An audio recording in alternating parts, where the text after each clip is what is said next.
Hey, what's up everybody? Welcome to Dad's Expensive Hobby. What's up?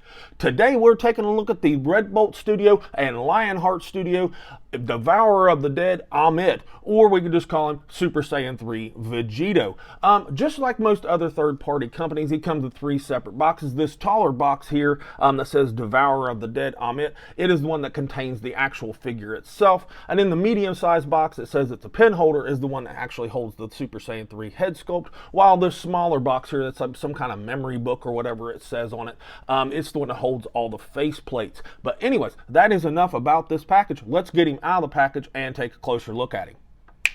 All right out of the box, he looks pretty darn good, but he is a Super Saiyan 3, so he's going to be top heavy. We'll get in that here in a second. Let's find out how tall he is really quick.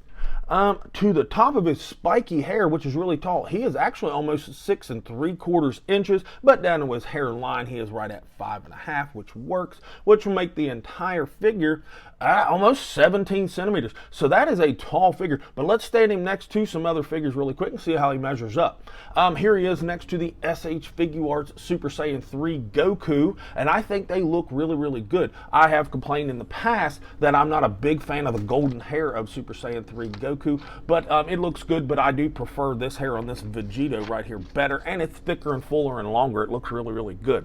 And let's stand him next to another Vegito. Let's stand him next to the OC Toys Super Vegito, and I think they look fantastic. I'm pretty sure they got basically the exact same body, but with just little different caveats, but we'll get into that here in a little bit. But I think they all look really good.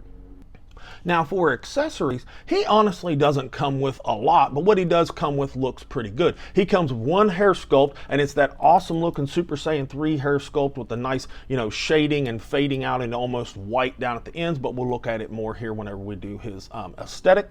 He also comes with 5 different face plates. He comes with like a grinning face, and it looks really good. He comes with one face right here that like his mouth is kind of at an angle, and it looks pretty decent. He comes with a teeth gritting face that looks really nice. And he also comes with an open mouth yelling face, and I really like that one. It's probably my favorite of the 5. And lastly, he comes with another kind of angled face, but the mouth is going at a different angle, and they all look pretty good. He also comes with literally a bag of hands, and he has 12 hands in total. He has 2 fist hands, and then a bunch of like different style pose open hands that it's nothing we haven't seen before, but they all are done fairly well. And let's not forget about his halo. Now for aesthetics, I'm 99.9% sure this is the exact same body as the OC Toys body. So everything you liked about it as far as aesthetics, you're going to like about this figure. But let's start with hair because they definitely are different. I like the way this Super Saiyan 3 head sculpt looks. It is a lot bigger than the SH Figuarts Super Saiyan 3 Goku. It's heavier, it's fuller, longer. It looks really good. It's got nice details in the sculpt throughout almost every strand of the hair, so that looks awesome. The paint down here in the roots looks really good. They've got some yellows, some oranges without it looking like candy corn, so I'm a fan of that. And it all gradients out into a much lighter, almost white. It's not white, but almost white out at the tips of it, and it looks really darn good. I definitely approve. Drawbacks.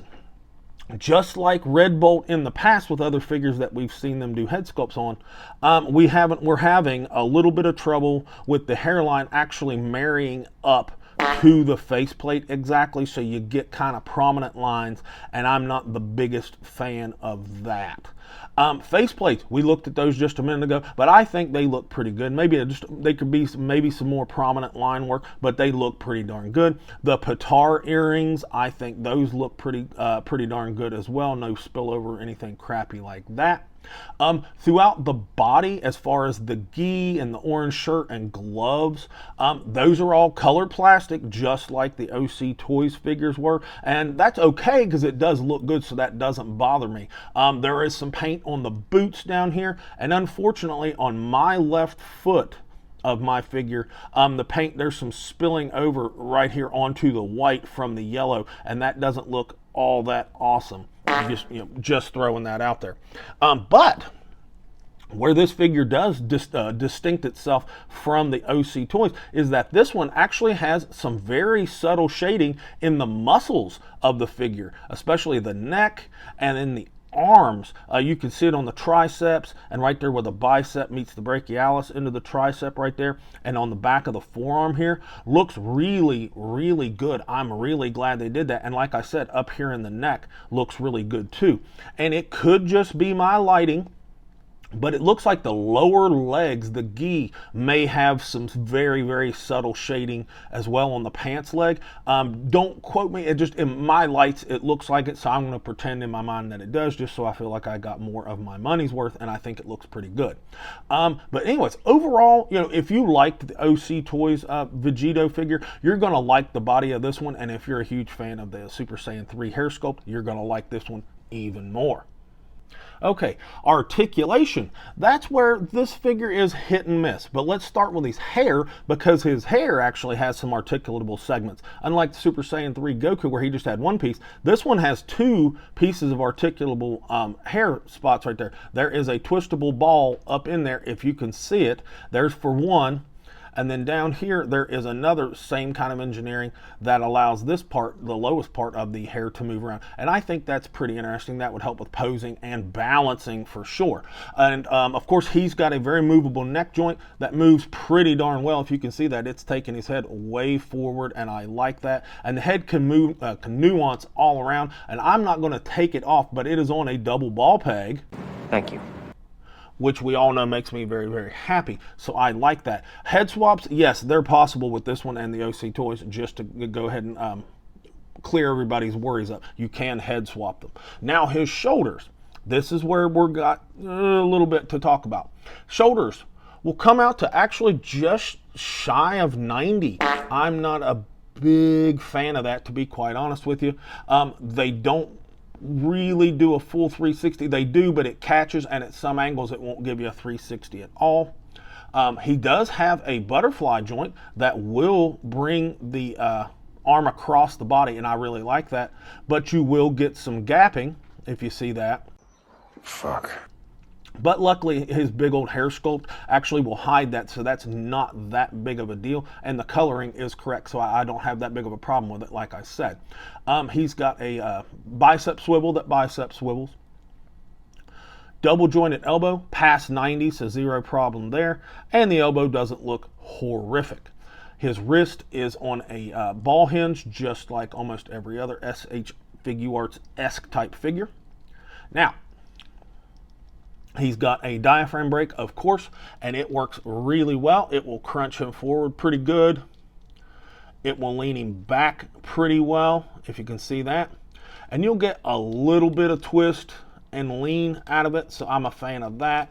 And down here, there is a ball peg in the waist like usual, and you're going to get mostly just twist and stuff out of it, but you'll get a little bit of extra lean forward and back and stuff. But most of your lean is going to come from the diaphragm brake. Legs, of course, full on split with zero problem. I like that a lot. Very nice front kick, no problems whatsoever. Now he's got Vegito booty back here, so the leg won't kick back very much, and when it does, you get that gap right there. Thigh swivel works just fine, no problem there. Double jointed knee, pretty darn good range, and the proportions are really nice. I like it a lot. And just like the OC Toys, I like this part of the knee, but down here, if you can see that, that's a lot of gapping. Don't cry, don't cry. Not a big fan right there. I don't like that at all. But it does look good from the side. No shin swivel. The ankle is a ball hinge, and just like any other like Vegito booted figure, you're not going to get a big bunch down or up. That's just the engineering of the shoe. But you do get slight ankle rocker. No peg holes in the bottoms of the feet. He does have a toe hinge. Not fantastic looking. Nobody's foot really moves like that. So toe hinges, they suck in general. Overall, he moves all right. I honestly felt like the OC Toys figure moved a little bit different, but that could just be my individual figure. All right, my final thoughts on the Super Saiyan 3 Vegito here from Heart Studios and Red Bolt Studios. I think this is some kind of offshoot of OC Toys because it's the exact same figure body. But, you know, I don't know. I don't keep up that closely with third-party activities. Either way, this is a pretty good figure. It wasn't super expensive. I think it was like 68 bucks or something on 5K Toys. Are you serious? So not super duper bad. Accessories could have gotten a little bit more, but the hair sculpt does look pretty cool. Articulation was hit and miss to an extent, but it was acceptable. And the fact that it has some shading is not too bad. I am going to give this figure a B. I'll give it a B. It's not great, and I'm just not in love with it, but I think maybe some of my personal biases are coming in because I'm not the biggest fan of Super Saiyan 3 figures because they're super duper heavy and you can't stand them up, and they're hard to pose and stuff unless you have a flight stand, and not everybody has one of those. And he definitely doesn't come with one, which he should have been a Super Saiyan 3. But anyways, that is really all I've got for him. That's really all I've got for him. Do me a favor and hype this video. I'm trying to get like that kind of becoming a thing with all my viewers. Also, do me a favor. Click on that video that popped up in the bottom left-hand corner of the screen. And with all this said, this has been Dad with Dad's Expensive Hobby. And I'll talk to you all in the next video.